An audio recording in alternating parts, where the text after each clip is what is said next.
All right, we're downtown Kansas City today. What's your hot take? I can give you one, but I don't know if you want to hear it. Please, I'm trying to go viral. Okay, but you have to hear me out. Okay, I promise I will. I refuse to identify as an anxious person. Instead, I identify as a person whose anxiety is a part of them.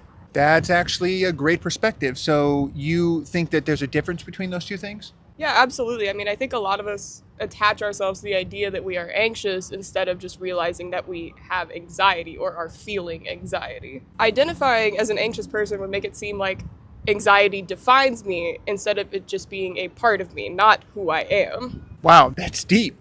Why do you think people do that? I think it's easier for us to identify with the parts of us that we feel insecure about because our brains are wired to remember the negative stuff a lot more than the positive stuff. But the truth is that you're not an anxious person, you just experience anxiety. We sometimes identify ourselves with certain traits that make us feel insecure instead of taking a step back and realizing that's not who we are. That's just a thought.